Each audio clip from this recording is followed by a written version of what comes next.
Lab Belajar Ibu mempersembahkan suara ibu berbagi cerita dari, oleh, dan untuk perempuan. Jangan lupa subscribe, like, dan juga share ya.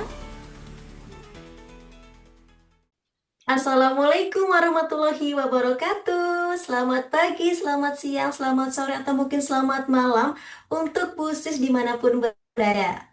Perkenalkan, saya Desi. Saya adalah penggerak Lab Belajar Ibu tahun 2025-2026 yang senang banget nih karena hari ini aku tuh dikasih kesempatan untuk nemenin busis semua di podcast Suara Ibunya Lab Belajar Ibu.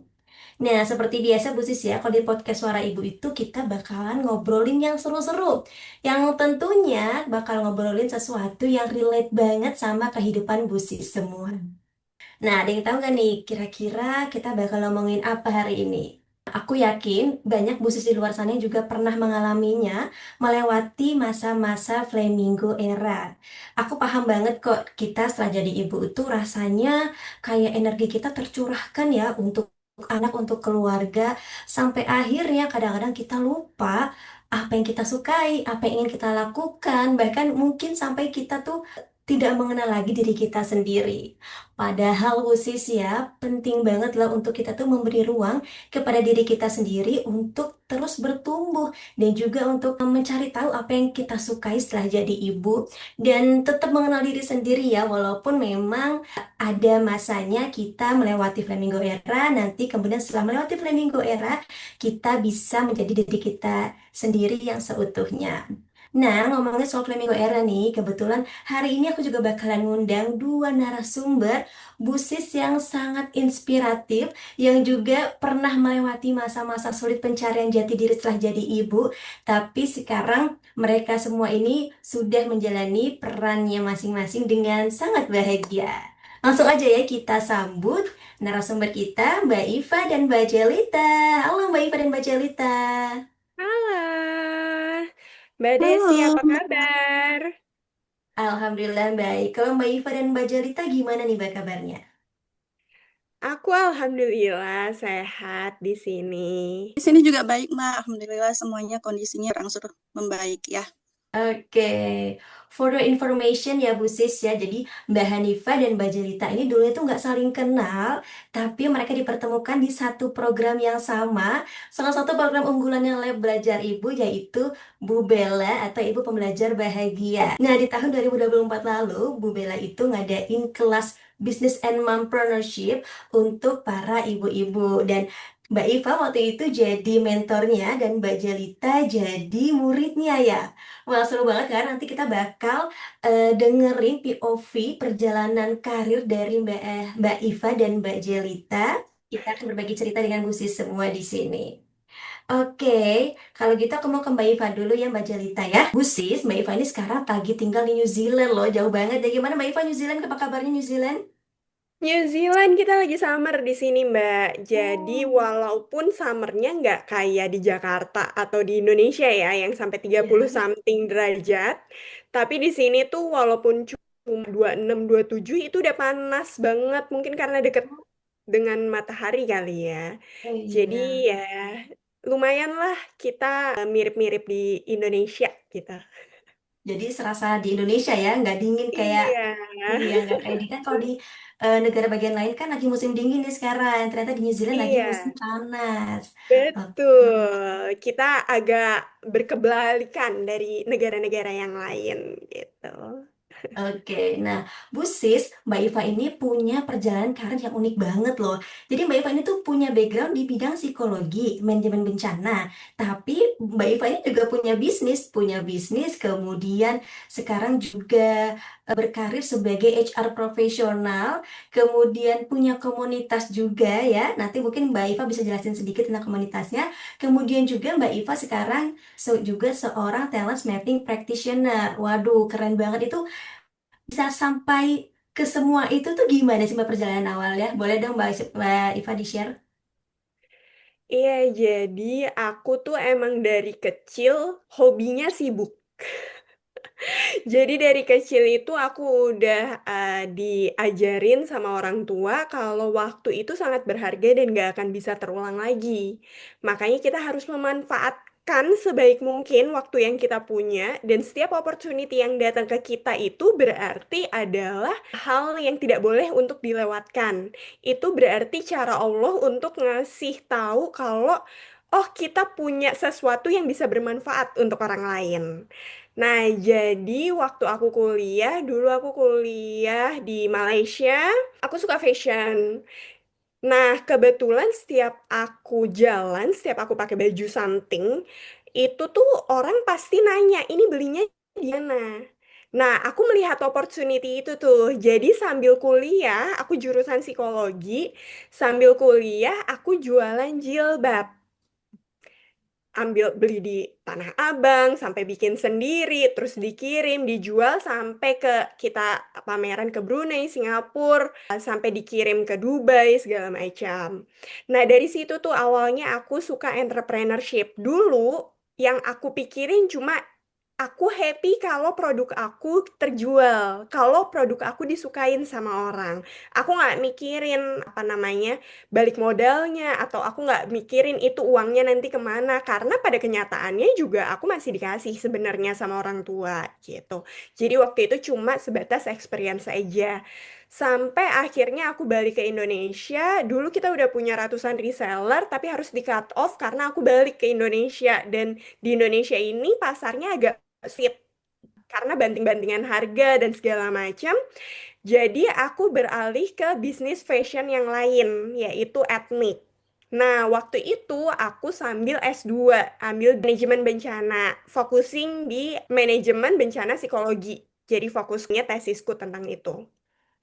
Karena memang orang tuaku selalu ngasih tahu kalau pendidikan itu nomor satu. Apapun yang mau kita lakuin, pendidikan itu nomor satu. Boleh kita mencari uang, tapi jangan cuma mencari uang. Harus ada kebermanfaatan untuk orang lainnya juga, gitu.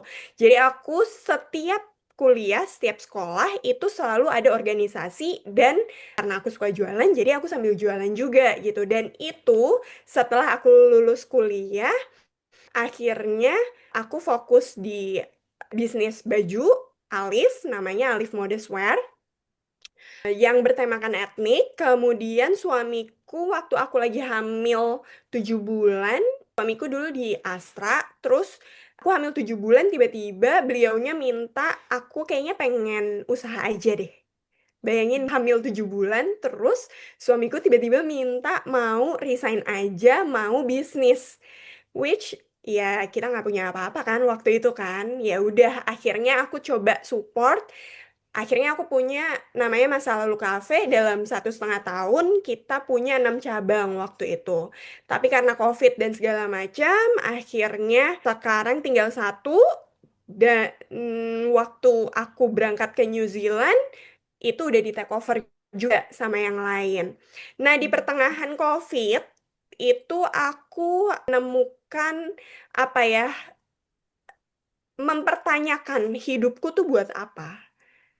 Sebenarnya aku tuh ngapain sih gitu loh. Karena kayak aku udah punya waktu COVID tuh aku punya 2 anak baru lahiran postpartum, terus lahiran anak kedua, terus bisnisku lagi udah mah COVID, ada masalah di bisnisku yang lumayan besar dan itu menyebabkan aku depresi.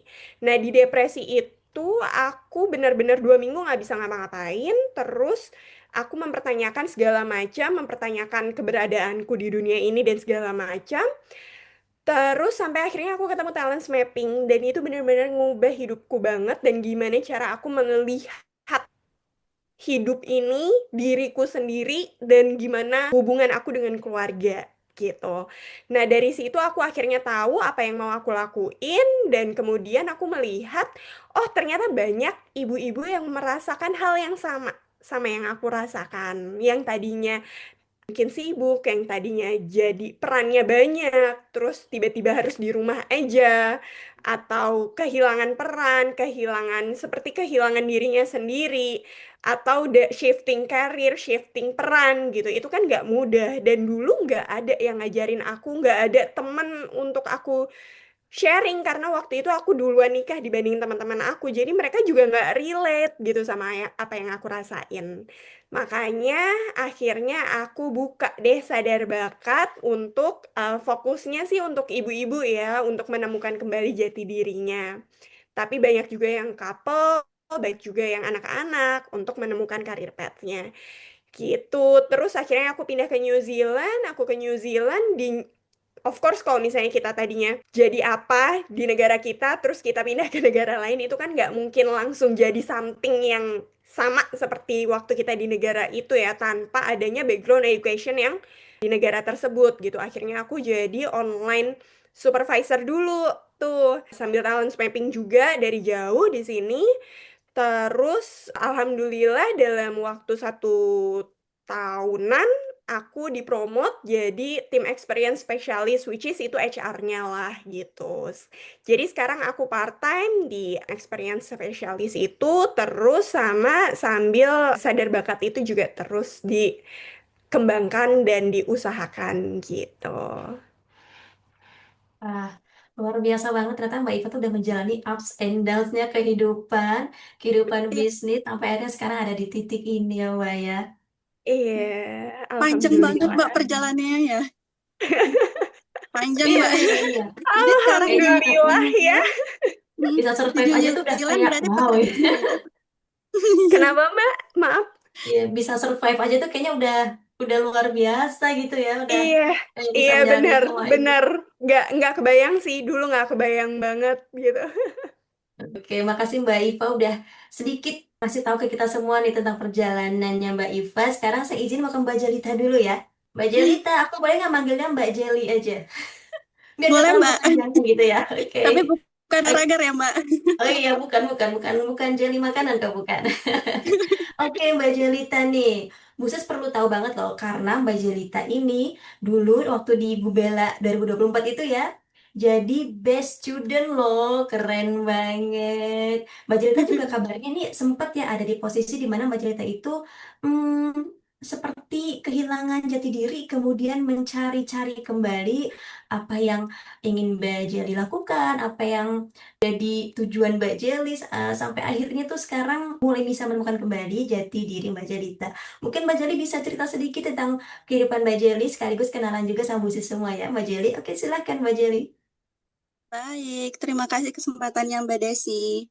Jadi sebelumnya teman-teman Busis semuanya kenalkan, nama aku Jelita Hati, biasa dipanggil Jelita atau Jelly. Memang Jelly-nya itu pakai double L pakai Y ya Mbak. Jadi, nah aku itu domisilinya di Aceh. Dari kecil sampai SMA itu aku di Aceh, kemudian aku kuliah di Bogor, yang mana kan memang anak daerah nih pergi ke kota besar gitu baru pertama kali waktu itu. Nah, aku kuliahnya tuh sebenarnya di fisika, Mbak, di MIPA fisika. Itu. Jadi kalau misalnya kita bicara, kalau dulu cita-cita itu pengennya jadi kayak ilmuwan gitu kan. Nah, jadi peneliti gitu arahnya. Karena aku waktu itu ngerasa cuman sukanya di bidang itu gitu.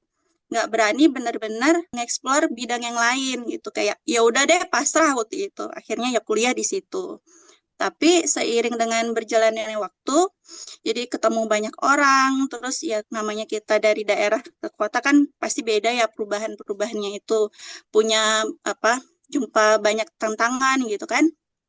Akhirnya aku melihat di situ, kayaknya kalau misalnya aku ketika mulai ikut organisasi gitu, oh kayaknya aku bisa melakukan hal yang lain gitu selain di fisika ini gitu. Awalnya karirku memang setelah lulus itu jadi pengajar Mbak, pengajar di fisika gitu kan, pengajar mata mata pelajaran fisika waktu itu. Nah, terus setelah 2 tahun mengajar, aku kayak kayak apa ya kayak bukan bosen tapi kayak pengen nge-challenge diri sendiri gitu. Kayaknya aku pengen yang lain gitu. Aku tuh kan kalau ngajar ya suka gitu ngomong gitu sama siswa misalnya.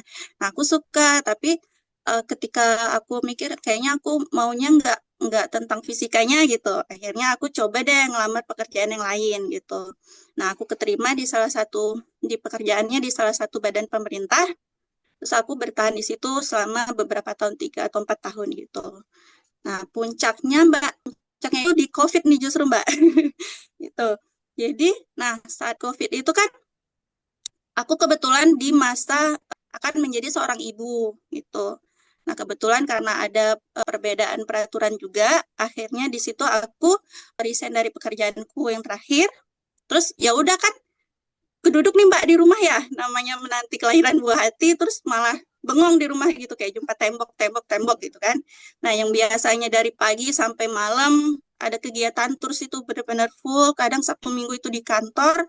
Akhirnya waktu aku udah feeling sih Mbak, maksudnya bukan feeling sih, kayak udah nyiapin mental gitu. Ini pasti aku bakal banyak bengongnya gitu kan. Nah, akhirnya waktu itu lagi ke zaman-zaman COVID, udah banyak bengongnya, terus aku kayak bingung, aku ngapain ya? Kayaknya kalau udah nggak kerja terus di rumah terus udah selesai beres-beres kita misalnya kayak ngerjain pekerjaan istri gitu, pekerjaan rumah, terus duduk diam gitu kan nggak mungkin ya Mbak gitu kan. Nah, akhirnya aku mikir waktu itu kan lagi COVID itu ramenya home decor ya Mbak. Nah, home decor kebetulan dari kecil itu dari sekolah aku juga suka nih, udah pernah diajarin sama kakakku itu bermain sama benang gitu, ngerajut. Tapi waktu itu aku sukanya waktu masa itu aku suka tuh melihat pajangan-pajangan itu, ada pajangan yang namanya makrame ya Mbak. Nah, Mbak Desi tahu kan ya? Itu kan lucu-lucu ya Iya, Mbak. iya, Nah, iya. ya udah jadi akhirnya aku belajar deh otodidak bikin makrame itu gitu. Disitulah peran apa istilahnya aku berganti peran gitu, yang darinya tadi cuma duduk akhirnya aku mencoba belajar sesuatu hal yang baru itu Mbak. Oke, berarti Mbak Jeli ini yang tadinya wanita karir bekerja di kantoran gitu ya. Kemudian Iya turun betul. rumah, katanya bengong terus ya. Padahal saya nggak bengong terus kan. Padahal sebenarnya Nggak bengong mengenal panas terus. segala macam kan itu nggak bengong terus loh. Itu nggak bengong terus sebenarnya ya. Tapi mungkin merasa seperti ada yang kurang gitu ya. Karena dulu terbiasa aktif, karena dulu terbiasa ketemu banyak orang. Terus tiba-tiba di rumah nggak bengong sebenarnya. Tapi dianggapnya kayak nggak ngapa-ngapain gitu ya Mbak. Terus akhirnya Betul betul. beralih ke dunia bisnis ya. Berarti ini di Ya, bisnis kan ya, Mbak? iya betul. Bisa cerita Nah, tapi sedikit kan nggak? aku belum cerita ya Mbak, sampai Mm-mm. akhirnya aku kan baru belajar bikin tuh Mbak. Mm-mm. Nah, iseng-iseng, akhirnya aku iseng-iseng nih, yang hasil karya pertama aku yang belajar dari otodidak itu, aku upload. Nah, ternyata ada teman kantorku dulu itu suka, terus beliau pesan deh gitu. Padahal kan aku belum belum expert ya, maksudnya belum ahli gitu di bidang itu. Belum benar-benar belum rapi gitu. Kalau menurut aku tuh belum rapi gitu. Tapi beliau itu pesan, ya udah akhirnya aku memberanikan diri aku bikin lah itu yang dipesan gitu, custom. Terus selesai aku upload lagi, terus gitu kan aku upload, ternyata ada yang lain lagi nih yang suka. Oh, ini nih peluangnya nih, dalam aku mikirnya, oh ini peluangnya nih, aku bisa jualin ini sebagai istilahnya hobi yang menghasilkan gitu. Akhirnya ya udah, sama berjalannya waktu, setiap karya itu aku bikin made by order gitu. Jadi satu hasil selesai aku upload, ada lagi yang request, ada yang lagi request gitu. Akhirnya ya mulai rame Mbak dari situ. Akhirnya aku terjunlah di dunia itu. Setelah kembali terjun ya, akhirnya kan punya bisnis baru gitu ya, punya kegiatan baru gitu yang nggak disangka-sangka tuh perasaannya gimana sih Mbak Jelly? Awalnya memang bingung ya Mbak, karena kan belum punya ilmunya di situ. Yang tadinya belajarnya fisika gitu kan. Akhirnya ketika itu ya aku cuman menjalankan hobi aja tadi Mbak. Hobi aku bikin, terus jualin, bikin jualin gitu. Aku nggak mikirin awalnya seperti kata Mbak Iva tadi, nggak mikir waktu itu, nggak mikirin untungnya itu gimana, harus gimana gitu. Aku kan nggak paham waktu itu.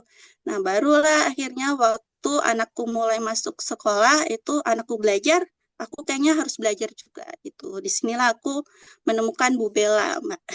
Itu. Oke, oke. Nah, karena Mbak Jelly udah nyinggung soal Bu Bella ya. Terus aku mau balik dulu ke Mbak Iva nih, karena ada satu yang aku tadi lupa tanya, aku penasaran nih, karena Mbak Iva ini kan akhirnya masuk ke dunia talent mapping practitioner gitu ya. Terus tadi yang belum aku sempet bahas adalah komunitas yang dibikin sama Mbak Iva, yang Sadar Ibu ini ya. Kayak tadi Mbak Iva baru sedikit Sadar bakat. jelasin ya. Mungkin bisa jelasin lagi nih gimana Mbak Iva tuh akhirnya membantu para ibu-ibu yang tadi bukan cuma ibu, bukan cuma ibu tapi juga ada anak-anak, kemudian ada yang lainnya juga terbantu dengan Mbak Iva. Mungkin bisa jelasin, Bu? Iya, jadi sadar bakat itu adalah komunitas untuk menyadari bahwa semua manusia tercipta di dunia ini tuh sebenarnya unik. Yang membedakan adalah apakah kita tahu misinya, misi hidup kita atau enggak. Gitu. Nah, kalau kita udah tahu misi hidup kita, potensi kekuatan kita, insya Allah jalannya tuh akan, walaupun ada masalah, tapi akan tetap ajak gitu, tetap apa ya, tetap konsisten. Nah, tapi kalau misalnya kita udah nggak tahu misi kita apa, terus potensi kita apa, nah itu yang biasanya akan membuat kita bertanya, apa sih sebenarnya gunanya aku di hidup ini tuh apa? Aku disuruh ngapain sih sebenarnya? Kok kayaknya orang lain hebat banget, tapi kok aku nggak ngapa-ngapain gitu. Apalagi saat shifting peran ya, dari yang tadinya berkarir atau sibuk kuliah, sibuk studi, tiba-tiba di rumah aja. Tanpa mempersiapkan di rumah aja itu apa sebenarnya misi apa yang mau dibawa, misi apa yang mau dibangun, dan kegiatan yang kita suka untuk kita lakuin terus-menerus itu apa gitu. Karena talents ini, bakat kita ini perlu diasah untuk menjadi dewasa gitu. Nah, makanya kenapa aku aktif untuk sambil mengedukasi juga ibu-ibu, karena ibu-ibu ya yang paling rentan ya, atau yang baru nikah, atau yang baru punya anak gitu, untuk kembali melihat menyadari kehebatan, kebermanfaatan dirinya sendiri gitu. Ya, aku baru baru ngeh gitu tadi pas Mbak Iva bilang, walaupun di rumah gitu tetap harus ada tujuannya tuh apa gitu ya. Kita di rumah tuh mau ngapain ya, walaupun yang katanya di rumah nggak ngapa-ngapain, sebenarnya tuh kita harusnya punya tujuan biar biar apa ya, biar biar lebih Biar apa nih Mbak? lebih bermanfaat, lebih Oke, merasa, biar lebih karena bermanfaat. pada dasarnya semua manusia itu berkeinginan untuk bermanfaat. Nah, saat kita kehilangan kebermanfaatan kita inilah orang yang biasanya jadi bingung gitu. Oke, gitu ya benar-benar aku setuju banget sama Mbak Eva. Nah, ngomongin soal kebermanfaatan ya, kan Mbak Iva ini waktu di Bubela ditunjuk jadi mentor. Nah, apakah alasan Mbak Iva jadi mentor Bubela ini salah satunya adalah untuk menebarkan kebermanfaatannya Mbak untuk busisnya LBI ini? Betul banget sih itu. Waktu itu tuh aku ingat banget, aku tuh baru dalam proses healing ceritanya dari si depresi itu. Jadi ada mentorku juga, aku sebutnya mentor ya. Aku sering cerita sama beliau gitu. Kayak setelah proses healing itu aku jadi bisa melihat orang-orang atau ibu-ibu yang punya luka sebenarnya yang perlu bantuan juga gitu. Nah, makanya saat ada Bu Bella ini kebetulan dicarinya kan mompreneur ya dan aku ada experience di entrepreneurship juga. Jadi itu kayak oh, ini pas banget nih buat aku untuk bisa berbagi ilmu. Karena dulu saat aku mencari-cari itu rasanya sendirian mencari-cari itu nggak enak loh. Apalagi sambil kayak kita kehilangan diri sendiri kan. Kayak aku tuh ngapain sih? Aku tuh apa gitu mempertanyakan segala hal, tapi nggak ada temennya. Jadi aku harus cari-cari sendiri, itu nggak enak banget. Makanya aku nggak pengen banget ada ibu-ibu yang merasakan hal yang sama. Aku pengen ibu-ibu yang lain itu tahu arah dan tahu tujuannya gitu. Ya, Masya Allah, Mbak. Aku sampai tersentuh banget ya karena memang ibu itu butuh support system yang tepat ya Mbak ya. Benar banget. Karena kita Setuju kita sekali. kita bisa menjalani semua ini tuh apalagi setelah ada LBI gitu. Jadi aku merasa sangat terbantu banget dengan komunitas tuh karena banyak ketemu ibu-ibu yang relate kemudian bisa saling berbagi dan aku nggak sendirian ternyata menjalani semua ini. Ya, Mbak ya. Betul, kayak dipeluk dari jauh nggak sih? Benar, benar banget. Padahal kita nggak pernah ketemu langsung loh ya. Kita ketemu online Iya, terus. Aku tuh kayak, aduh kayak iya. dipupuk terus gitu ya kalau gabung sama ibu-ibu lain tuh. Kepisah kepisah pulau ya Mbak ya, kepisah pulau, Iya, benua ya. berpisah negara malah kan. Ini negara. Iya. Iya, betul. Karena tadi kita udah nyinggung soal Bu Bella nih ya. Aku mau sekarang mau ke Mbak Jelly nih. Aku mau nanya sedikit, banyak nggak jadi sedikit. Aku mau nanya banyak deh soal pengalaman Mbak Jelly di Bu Bella nih ya. Bisa cerita sedikit nggak sih Mbak waktu itu di kelas Bu Bella tuh ngapain aja sih sampai akhirnya tuh Mbak Jelly bisa jadi best student itu gimana ceritanya Mbak?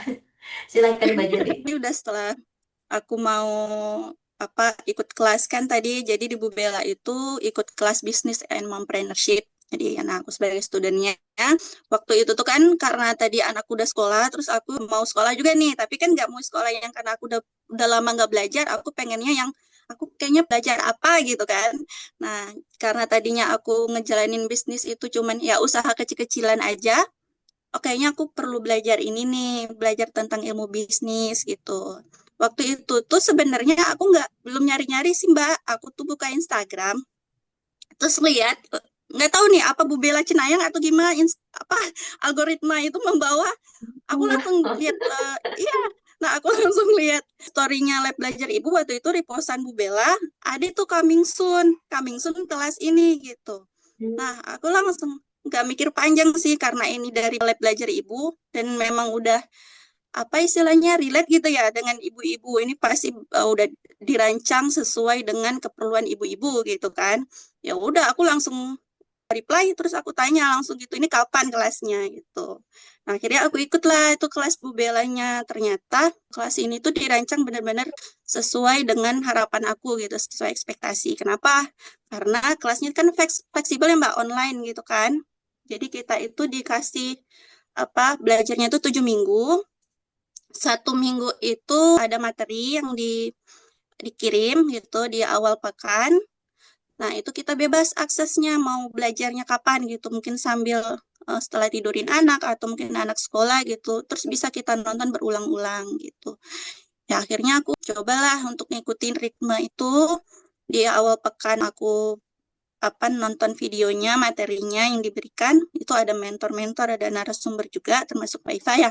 Nah, aku ingat banget Mbak Iva ini memberikan materi di awal materi itu tentang mengenal diri sendiri gitu Mbak. Jadi sebelum masuk ke ilmu bisnisnya ini, kita diajak untuk mengenal diri kita sendiri dulu gitu, untuk membangun pola pikir positif, untuk siap nggak kita belajar dengan bahagia gitu. Akhirnya ya udah belajar lah Mbak ya, namanya belajar ya. Akhir pekan itu ada sesi live dari narasumber juga, terus kita juga dikumpulin dalam satu kelas, ada ketua kelasnya, ada timnya, terus kita boleh Q&A gitu. Q&A dengan mentor, nanti ada waktunya untuk diberikan jawaban atau feedback gitu. Ya, berarti aku bisa bilang kalau Bu Bella ini datang di waktu yang tepat ya, Mbak Jelly ya. Terima kasih algoritma Betul, Instagram ya. betul. Kadang-kadang gitu ya kita lagi mikirin apa tuh tahu-tahu di sosial media itu muncul iklannya gitu. Betul Emang Mbak, emang itu ajaib aku sekali. belum nyari loh Mbak. Ya. Aku belum nyari, tapi kayak aku iseng aja buka. Waktu itu emang aku baru follow yang Lab Belajar Ibu kan, gitu. Akhirnya loh, kok kok muncul gitu yang aku pengen gitu. Ya udah akhirnya jumpa lah itu sama Bu Bella. Nah, belajarlah Oke. sama Bu Bella akhirnya Mbak. Ternyata ya Cocok ya, alhamdulillahnya banget. gitu ya ketemu sama Bu Bella yang cocok sama Mbak Iya. Jelly.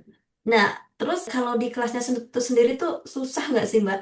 Kan kadang-kadang ada ibu-ibu kalau udah jadi ibu tuh kan ya bagi waktu lah, soal semangat belajarnya naik turun apalagi online kan. Itu tuh Mbak Jelly menghadapi itu gimana? Susah nggak kelasnya? Untuk aku yang secara awam nggak pernah belajar ya Mbak. Tadi kan karena kelasnya itu fleksibel, terus kita dikasih waktu selama 1 minggu, itu alhamdulillahnya menurut aku bisa aku jangkau gitu. Karena 1 minggu kan lumayan lama ya, menurut aku itu lumayan lama untuk satu materi. Terus kita juga dikasih tugas, ya walaupun misal awal minggu memang agak oh aku harus nyusun nih gitu. Biasanya aku mungkin scroll medsos gitu kan. Nah, itu kita hilangkan. Terus aku aturlah jadwal. Kalau pagi itu aku nonton video materinya dulu. Di awal-awal minggu itu, akhirnya di minggu-minggu seterusnya itu sudah mulai terbiasa gitu. Nah, karena kan ada tugasnya juga nih Mbak dari tim Bu Bella gitu. Itu menurut aku sangat membantu karena kita kayak ya di challenge juga sih di situ kayak ngerjain tugas gitu kan, ujian gitu, walaupun misalnya nggak ujian yang kayak gimana. Nah, yang paling aku suka itu di akhir pertemuan ada final presentasinya gitu Mbak. Jadi nggak cuman belajar-belajar aja, tapi ada ininya lah, ada presentasinya gitu. Nah, kalau misalnya dibilang sulit enggak, awal-awal sulit. Tapi kalau misalnya kita udah tadi, karena aku bilang di awal itu kita udah bikin dulu mindsetnya nih, siap enggak gitu untuk belajar. Enggak langsung belajar bisnis nih Mbak gitu. Jadi sama Mbak Iva ini kemarin, waktu itu aku ingetnya ya Mbak, kita itu diajak untuk buat visi misi, selain visi misi bisnis, ada visi misi keluarga dulu gitu. Terus tujuan kita hidup itu apa gitu. Kita juga disuruh buat surat cinta nih Mbak. Nah, surat cinta untuk diri kita sendiri. Wah, pokoknya. Iya. Jadi aku tuh nulis itu tuh kayak kayak berbunga-bunga gitu. Kata Mbak Iva, ini boleh dibaca kalau saat kita down, misalnya kayak kurang-kurang semangat, itu mungkin baiknya kita baca. Dan aku baca gitu. Nah, ini surat cintanya love banget, Mbak. Wah, kayak Mbak Iva ini bener paham banget apa yang dibutuhkan ibu-ibu ya. Bener Mbak Iva ya. Betul. Karena Kan binder zaman dan sekarang ya kita dapat surat dari mana lagi coba ya kalau bukan dari diri sendiri ya nggak? iya bener. Siapa lagi yang mau ngerti kita kalau bukan kita sendiri kan? Iya bener Betul. banget. Oke, nah sekarang aku mau balik lagi ke Mbak Iva nih ya. Mbak Iva, gimana nih Mbak Iva sebagai mentor di Bu Bella? Kok tadi kan kita udah denger dari Mbak Jelly ya tentang Bu Bella. Kalau dari sisi mentornya itu gimana sih Mbak tentang Bu Bella? Tentang bagaimana Mbak Iva waktu itu menghadapi busis-busis yang lagi pada belajar bisnis sekaligus sedang mencari jati diri itu mungkin ada cerita seru Mbak? Kalau dari aku, kalau dari tim Bu Bellanya sangat suportif banget ya. Maksudnya, aku di sini waktu itu tuh lagi winter kalau nggak salah. Jadi bedanya 5 jam sama Indonesia. Jadi benar-benar memfasilitasi kalau misalnya jam aku yang relevan itu dengan jam Indo tuh kita meetingnya kapan dan tidak memberatkan banget gitu. Jadi sangat fleksibel, terus key points-nya jelas untuk apa yang di-expect dari tim Bu Bella kepada para mentor itu jelas banget. Dan kita kan itu persiapannya kalau nggak salah 2 bulan sebelumnya deh. Jadi untuk membuat video itu tuh 2 bulan sebelumnya dan itu hal yang baru buat aku ya, karena biasanya kalaupun aku ngajar itu offline kan. Nah ini online terus bikin video sendiri lagi. Aku agak kurang tuh kan di Awkward gitu situnya. mungkin ya. Kayak ngajarin ngajarin siapa gitu ya. Iya, tapi tim Bu Bella tuh sangat solutif gitu. Kayak misalnya, jadi ada editingnya, ada proses editing, terus kayak aku tipe yang kalau misalnya ngomong itu nggak bisa kalau dirangkai dulu. Kalau misalnya dirangkai dulu tuh jadinya malah kagok. Nah, tapi tim Bu Bella tuh mengakomodir gitu. Oh, bagusnya gini aja Mbak Iva, gini aja yang kayak gitu-gitu. Terus itu untuk timing, terus untuk pembuatannya itu sangat tidak merepotkan sekali, sangat suportif, sangat fleksibel. Nah, kalau dari para student busisnya yang emang mau belajar, itu surprisingly aku amazed banget loh dengan ibu-ibu ini yang daya komitmennya tuh kuat banget. Maksudnya dengan segala kegiatan yang mereka punya ya untuk menyelesaikan itu cukup intens loh kalau menurutku ya untuk menyelesaikan video terus ada waktu untuk bikin walaupun itu kembali lagi untuk bisnisnya sendiri kan benarnya. Nah, tapi ibu-ibu ini tuh sangat komitmen dan beyond my expectation gitu loh bikinnya.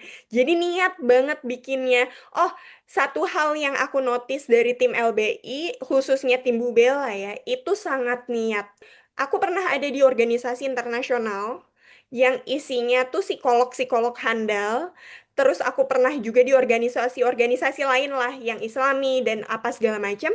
Tapi buat aku yang terniat itu adalah tim LBI dan tim khususnya tim Bu Bella ya waktu itu ya karena memang sangat intens banget gitu kan. Jadi benar-benar dibuat super rinci banget sehingga kita tahu apa yang harus kita kerjakan, what to expect-nya tuh jelas banget gitu.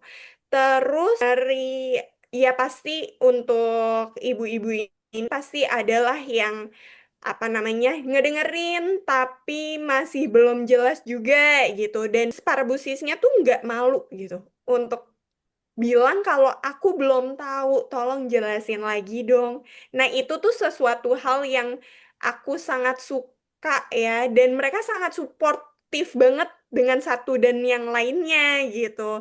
Jadi kayak walaupun nggak pernah kenal, nggak pernah ketemu, tapi kayak ngerasa punya sisterhood yang sangat luar biasa sih kalau menurutku ya.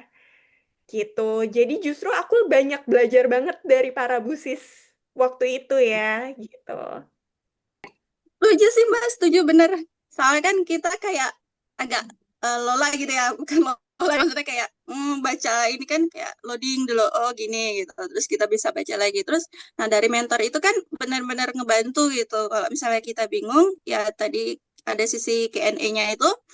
Nah, itu dijawab dengan jelas, dengan detail gitu. Kalau dari timnya Bu Bella itu ngesusunnya benar-benar detail sih, Kak. Setuju sama Mbak Iva itu. Dari materinya disiapkan dari A sampai Z itu. Terus pas sebelum kita mulai itu ada briefing dulu sih, Mbak. Jadi dijelasin apa-apa yang harus kita persiapkan gitu.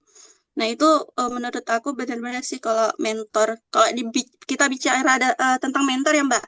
Kalau mentor ini udah nggak diragukan lagi lah ya, karena kan yang udah di hire sama tim Bu Bella ini pasti udah benar-benar kalau kita dengar kisahnya itu benar-benar udah khatam banget nih di dunia bisnis, udah terjun udah banyak deh bisnisnya. Jadi aku sebenarnya di situ ya curi-curi ilmu gitu.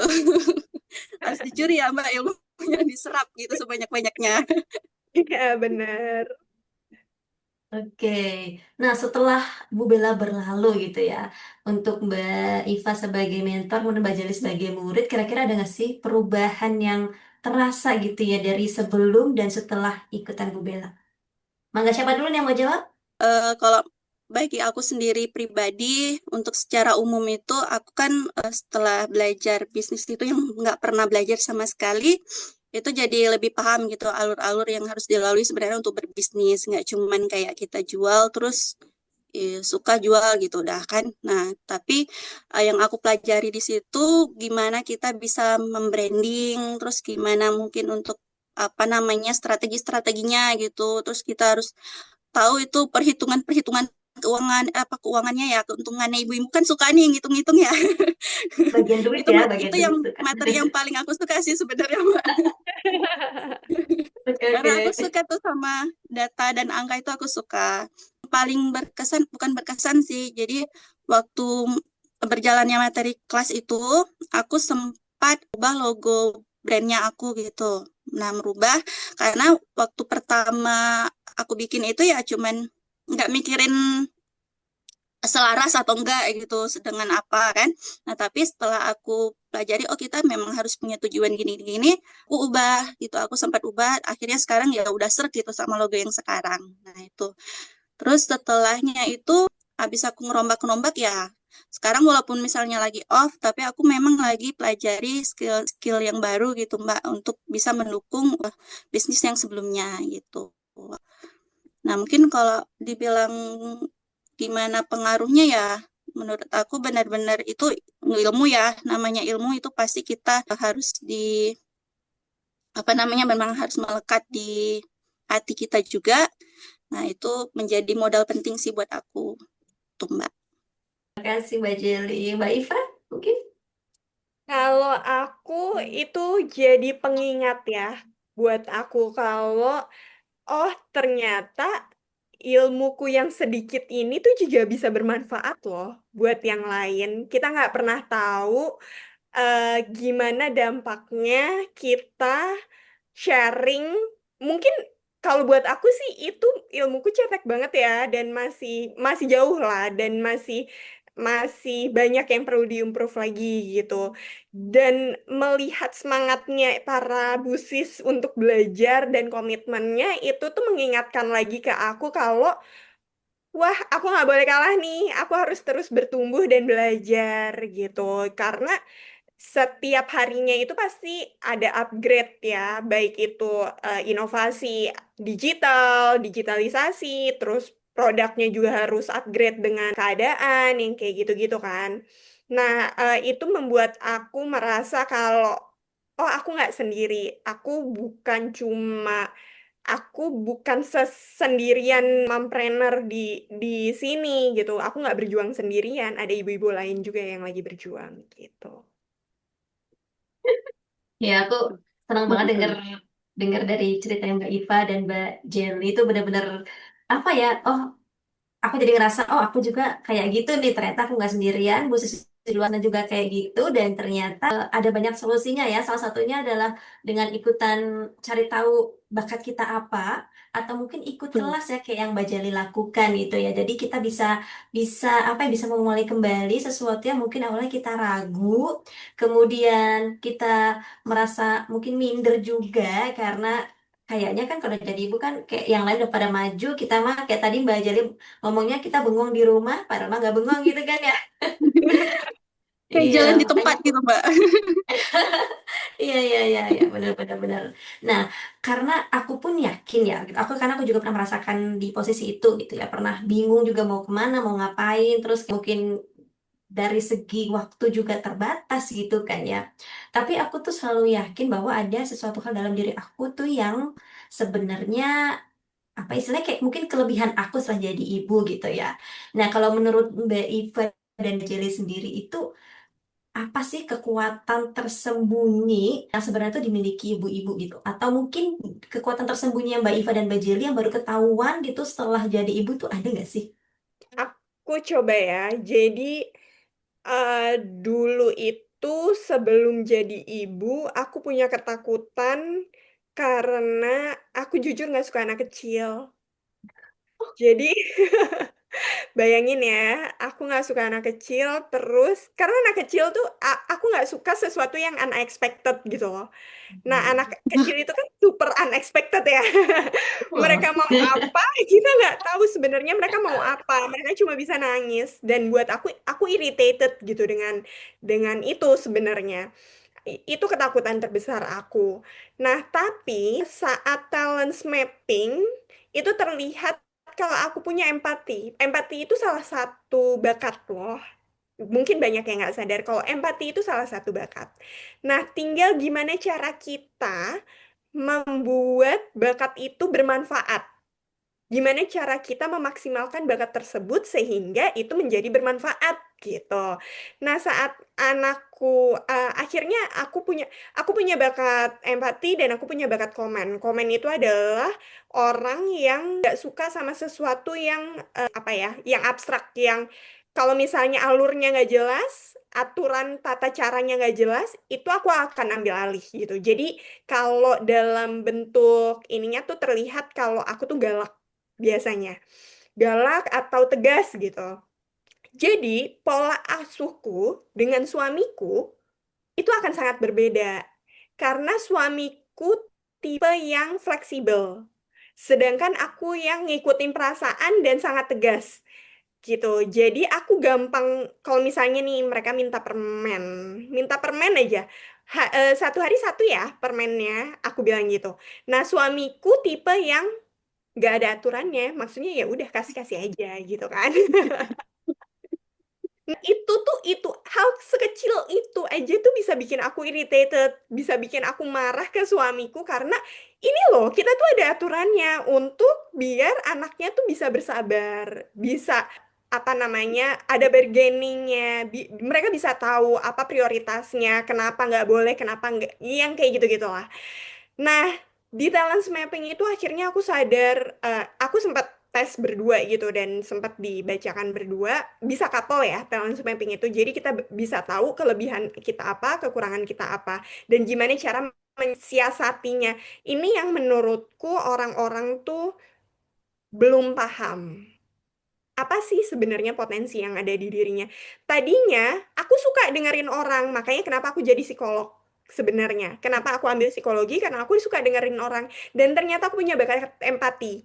Tapi saat orang cuma ke aku karena mau curhat doang, itu aku males jadinya.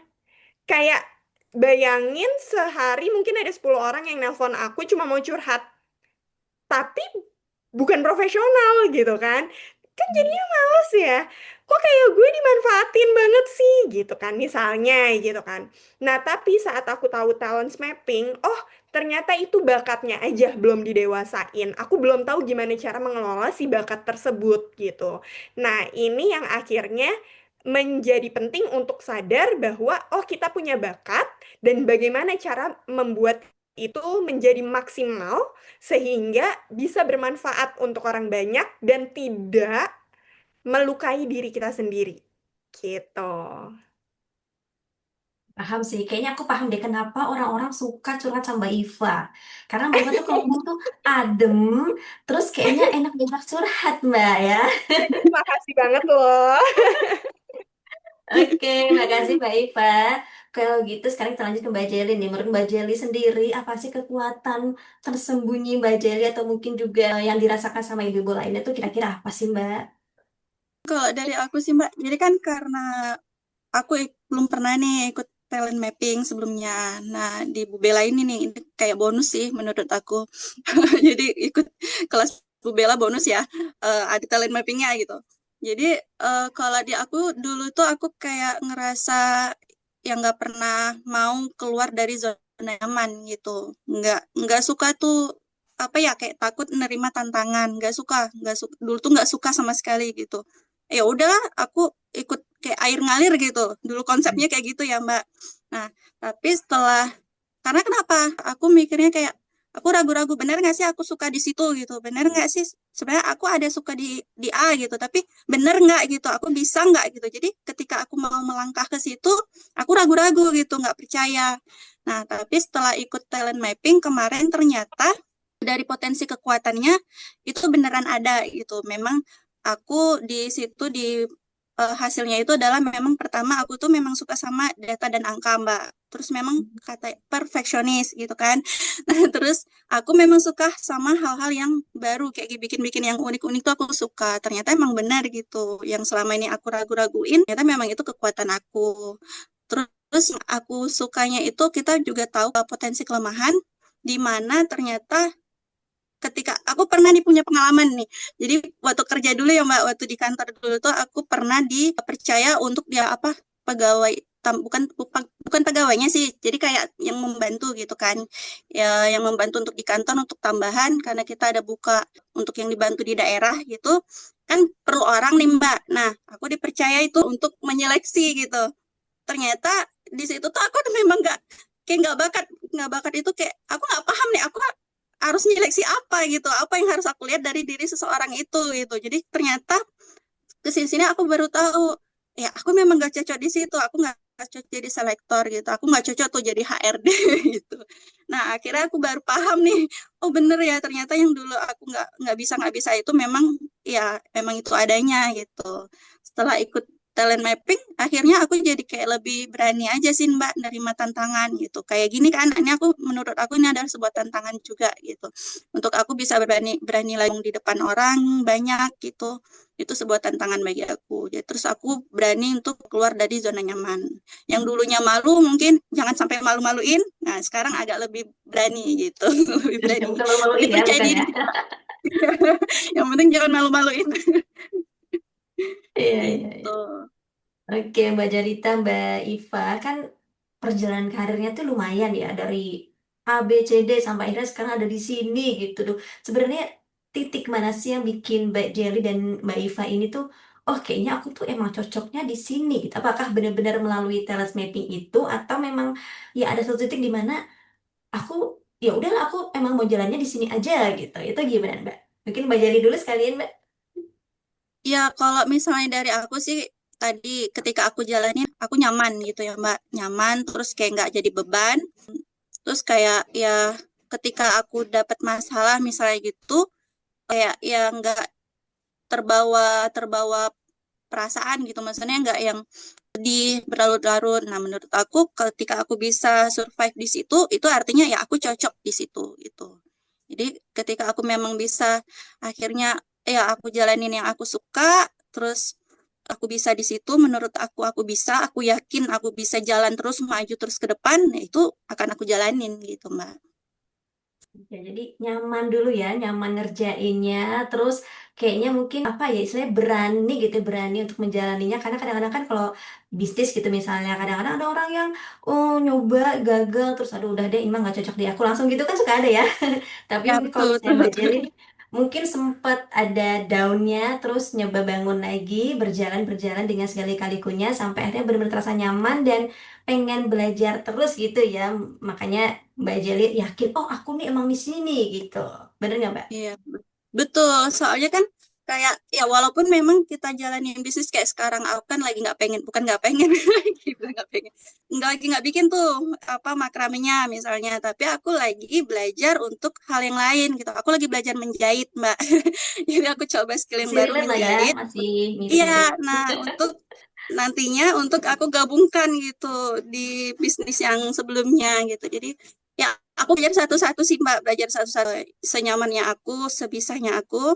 Nanti ya yang misalnya nanti udah selesai kelasnya terus bisa aku gabung-gabungkan gitu. Kayak karena aku memang suka sih. Jadi bener yang sesuai talent mapping aku memang suka sesuatu hal yang baru-baru itu dicoba, yang unik-unik itu dicoba gitu.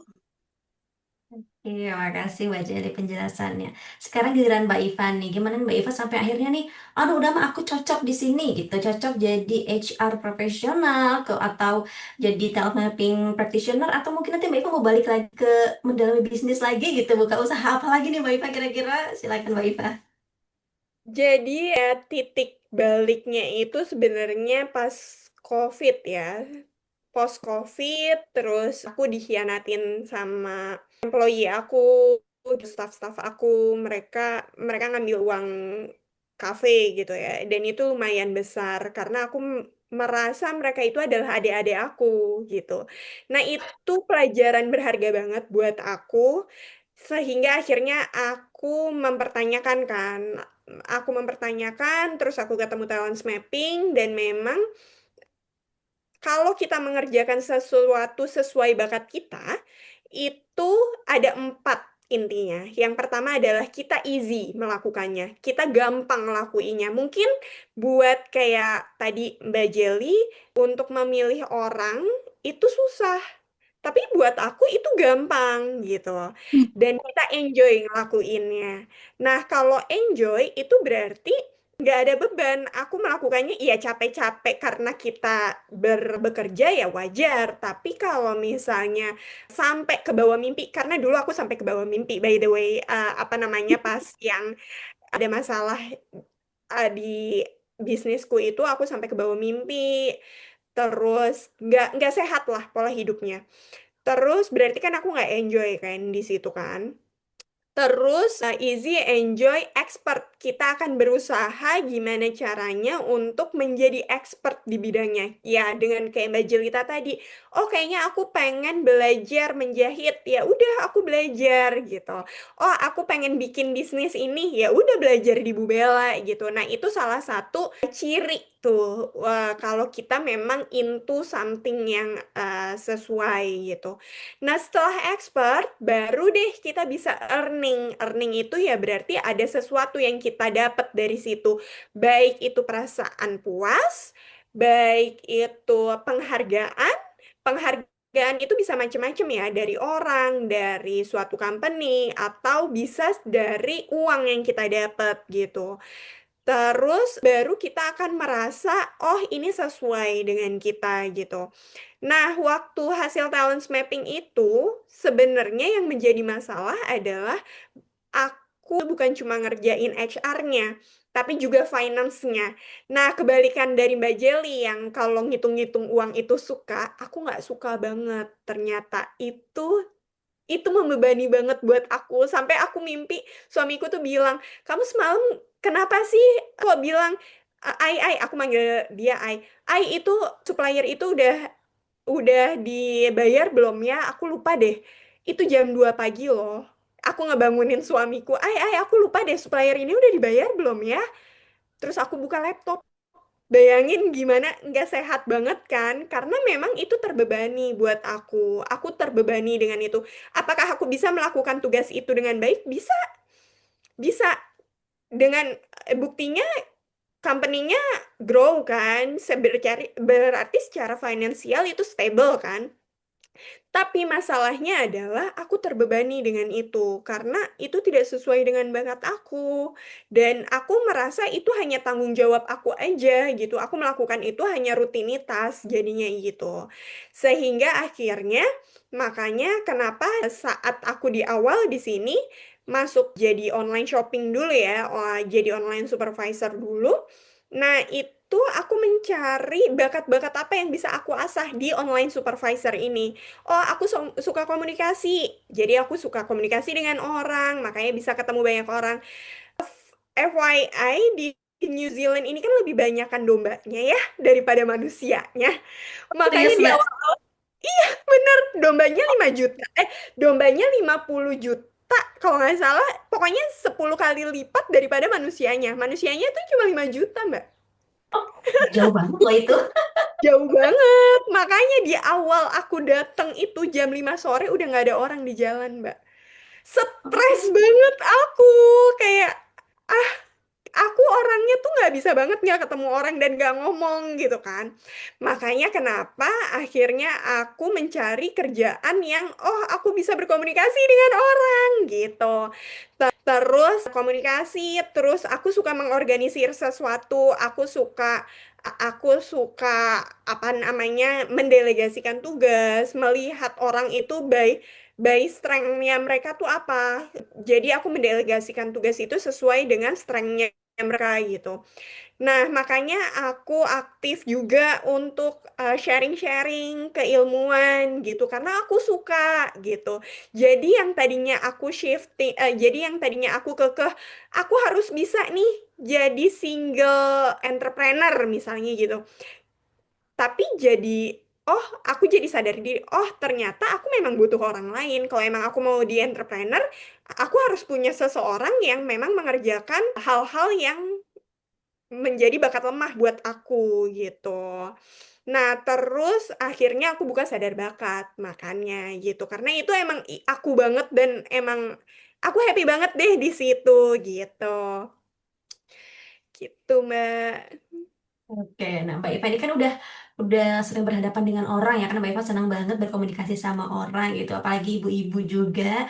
Nah, kalau misalnya ibu-ibu sekarang, ibu sis, itu ada yang lagi menjalani flamingo era, terus lagi kehilangan jati diri dan ingin menemukan kembali dirinya sendiri gitu, setelah setelah mungkin melewati masa-masa motherhood itu sebenarnya harus kayak gimana sih Mbak untuk bisa keluar kembali gitu, untuk berani untuk ya mengekspor lagi apa yang ada dalam diri tuh, mungkin selain tadi kan talent mapping ya gitu, mungkin adakah yang bisa dilakukan sama Busi semua gitu untuk bisa menemukan kembali gitu ya jati diri mereka. Pertama, sadarin kalau semua manusia itu unik. Pasti punya talents, kita pasti punya potensi di diri kita, dan Allah itu nggak mungkin meng-create sesuatu tanpa kebermanfaatan. Bahkan semut aja itu pasti punya manfaatnya, gitu kan.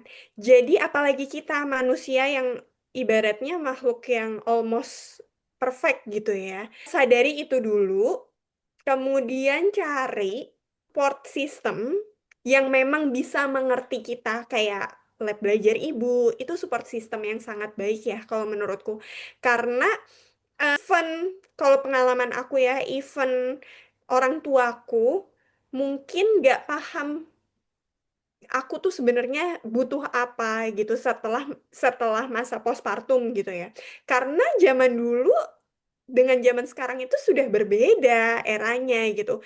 Mungkin zaman dulu ya wajar kalau misalnya kita mengasihi itu berdarah-darah. Tapi zaman sekarang ya kita tahu ilmunya kalau mengasihi itu sebenarnya ya tidak harus sakit gitu loh. Justru itu kita bisa menikmati itu gitu kan. Jadi penting untuk kita punya support system yang memang mengerti kita. Mungkin terdengarnya agak egois ya, tapi itu untuk kebaikan kita sendiri gitu. Jangan jangan berkecil hati, jangan berkecil hati kalau aku aku beda ya, kayaknya dia bisa sukses, kok kayaknya aku nggak bisa ya, aku udah ngelakuin ini, tapi kok hasilnya gini-gini aja ya. Coba gali lagi ke diri sendiri, apa yang tadi, 4 hal tadi, apa yang membuat kamu gampang melakukannya, enjoy saat melakukan, dan strive for excellence, kayak aku pengen tahu lebih deh tentang ini gitu. Dan kalau emang udah ada yang dipengenin, maksudnya aku pengen tahu tentang sesuatu, ya udah go for it gitu loh. Kasih waktu di sela-sela waktu yang hektik itu ya, menjadi mam itu kan sangat hektik ya.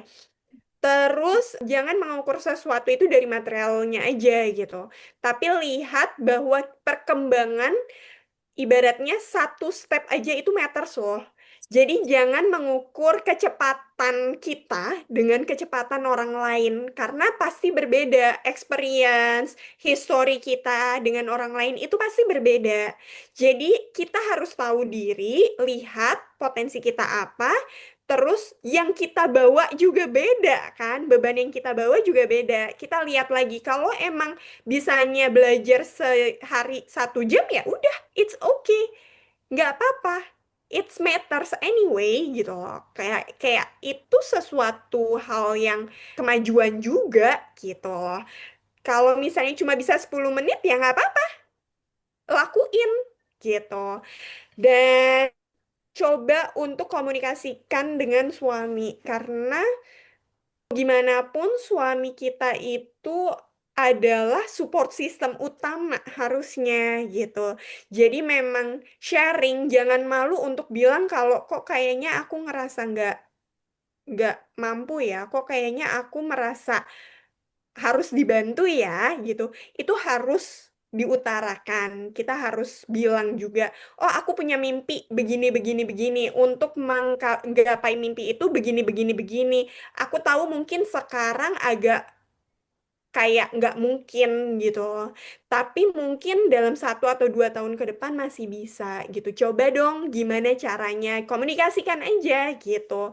Dan yang utama adalah jangan anggap apa ya, mencari misi untuk anak-anak kita juga sehingga kita merasa kebermaknaan dalam mengasuh anak-anak dan menurture keluarga ini gitu kalau menurut aku. Oke, Mbak Iva benar-benar deep banget sih ya. Benar kata Mbak Iva tuh, kadang-kadang kita ibu-ibu tuh apa ya, berpikir harus melakukan sesuatu yang besar ya untuk kelihatan gitu kan. Padahal sebenarnya langkah-langkah kecil kita, apa yang kita lakukan mungkin tiap hari, mungkin yang cuman kita anggapnya sekedar masak doang, tapi kan kalau dilakukan tiap hari, kemudian kita happy melakukannya, siapa tahu nanti bisa jadi apa namanya, jadi ikutan Master Chef gitu kan ya, atau Iya, mungkin bisa jadi atau sesuatu yang jualan? besar. Iya. Betul banget. Iya, berarti Eh, memang iya memang memang kita harus apa ya, untuk jangan jangan takut dan untuk menggali ke diri sendiri apa yang kita suka, apa yang mau kita lakukan karena itu penting ya buat buat kita sebagai ibu-ibu ya. Setuju ya? betul, setuju Jadi banget. setuju, Mbak. Tuh. Iya. Aku memang sukanya itu apa kayak poin pertamanya itu adalah betul Mbak, kayak kata Mbak Desi itu jangan takut gitu. Benar-benar kita nggak boleh takut sih sebenarnya. Jangan takut untuk melangkah, jangan takut untuk mencoba. Karena kalau udah takut ya berarti nggak akan maju, nggak akan dicoba gitu ya. Jalan di tempat aja gitu. Benar-benar daripada jalan di tempat, mending kita melangkah kecil-kecil, siapa tahu nanti jadi besar ya, kayak kayak Mbak Jelly gitu kan, iseng-iseng Jadi ternyata kecil. ada yang order kan, siapa sangka ya, ternyata bisa bisa mengembangkan di situ sampai akhirnya sekarang dari tadinya cuma makrem doang, terus sekarang jahit kan, itu wah luar biasa banget. Harus bagi waktu juga dengan keluarga juga, itu patut dicontoh sih Bu Sis semua ya. Betul. Oke. Sekarang aku mau lihat jam dulu nih. Kayaknya kita sebenarnya masih banyak yang pengen aku tanyain, tapi kayaknya jamnya sudah selesai waktunya. Sedih banget ya, padahal kayaknya seru banget kalau ngobrolin soal ibu-ibu, ngobrolin sesuatu yang relate sama ibu itu kayaknya pengen ngobrolnya lama ya, karena kan sekalian curhat gitu kan. Bawaannya kan Iya. curhat ya sebenarnya ya. Kalau ibu-ibu udah ngobrol tuh bawaannya curhat. Tapi saya waktunya memang terbatas banget nih. Sayang banget. Semoga di lain waktu kita nanti bisa ketemu lagi ya. Kalau bisa ketemu online deh di New Zealand ya Mbak Jelly. Oke, kita janjian New Zealand Ayo ya. kayak Amin ya, amin, amin amin. ya. Ditunggu di Tungguin sini ya ya. Mbak. Iya, penasaran nih yang katanya dombanya lebih banyak daripada manusianya. Itu penasaran banget aku kayak Iya. gimana itu apa landscape alam itu kayak gimana? Berarti kan banyakan Iya, lahan di sini kebunnya ya di, dibandingin rumahnya di mungkin. sini di sini macet nungguin sapi lewat, Mbak. Luar biasa. Oh, Sabar demi ya sapi lewat tuh ampun. berarti kesabaran kita diuji lewat sapi Mbak di sana Mbak Iva. Jadi Sabar-sabar pas ya Mbak ya. pas di Oke Mbak bandara itu Iva, yang Mbak nungguin Jelly ini karena domba nggak Mbak? Kenapa, Kak? Pas di Kenapa, Mbak bandara Jel? jangan-jangan banyakan dombanya Mbak yang nungguin. Nggak Domba. ada, kalau di bandara nggak ada. Tapi di dekat tempat rumahku masih ada, karena rumahku itu agak di suburb gitu. Oke.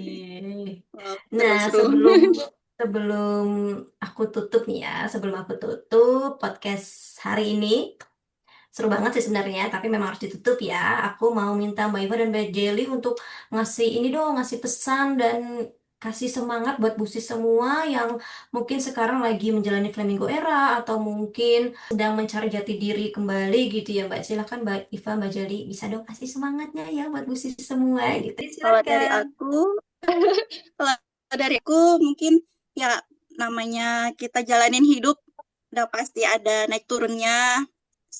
Ya yakinlah kalau misalnya yang udah kita laluin itu kita nggak sendiri gitu. Ibu-ibu yang lain juga ngelaluin. Karena kita udah ditakdirkan untuk jadi manusia kuat, ya ibu-ibu ini udah pasti manusia kuat dari segala sisinya. Nah, itu yakin aja, yakin insya Allah dengan pertolongan Allah, terus kita konsisten, itu semuanya akan dilalui. Yang penting kita pas yakin aja posisi kita nggak sendiri gitu. Amin. Mungkin kita nggak Amin. sendiri ya, butuh support system. Semangat, Oh. iya. Sekarang giliran Mbak Iva, silakan Mbak Iva. Busis semua, em, semua manusia itu unik. Jadi jangan patah semangat. Semangat terus untuk mempelajari diri sendiri dan terus berkembang. Busis nggak sendiri karena ada kita yang akan menemani dan membersamai Busis semua untuk terus berkembang menjadi pribadi yang akhirnya bisa bermanfaat untuk orang banyak. Oke, terima kasih Mbak Iva. Bener kan kalau Mbak Iva ngomong tuh kayak dipuk-puk ya kita ya. Jadi lebih gitu. Oke. Oke, aku mau ngucapin terima kasih banget nih buat Mbak Iva dan Mbak Jelly yang udah bersedia hadir ya. Satu dari Aceh, satu dari New Zealand untuk berbagi cerita, berbagi inspirasi untuk busis pendengar podcast Suara Ibu semua.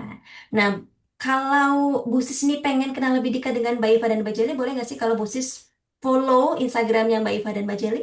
Boleh mungkin? Boleh Boleh, banget. oke. Mungkin bisa Mbak Iva bisa sebutkan dulu akun Instagramnya Mbak Iva.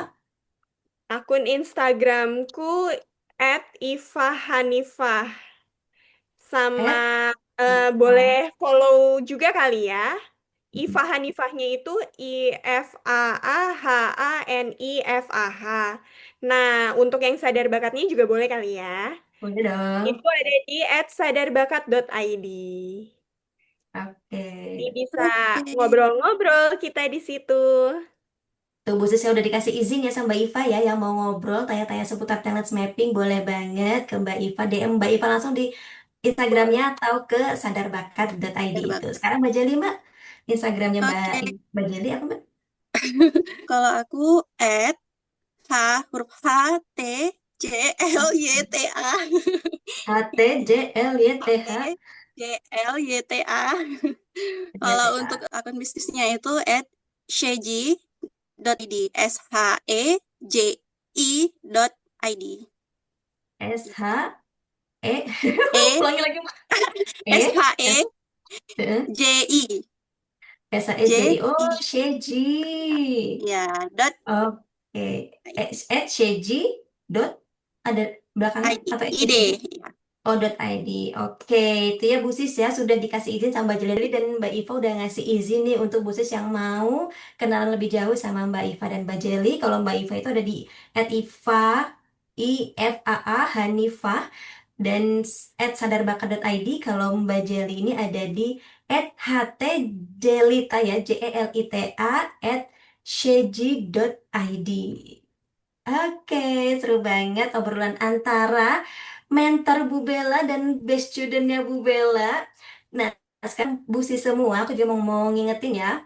Kalau Bu Sis juga penasaran, pengen ikutan kelasnya Bu Bella dan udah bertanya-tanya, kapan sih Bu Bella ada lagi? Aku pengen ikutan nih. Nah, kabar baiknya di tahun 2026 ini, sebentar lagi Bu Bella akan buka kelas baru. Nah, supaya Bu Sis nggak ketinggalan info terbaru dari Bu Bella, silakan Bu Sis follow IG-nya Bu Bella di @bubellabelajar ya supaya bisa dapetin info terkini dari Bu Bella.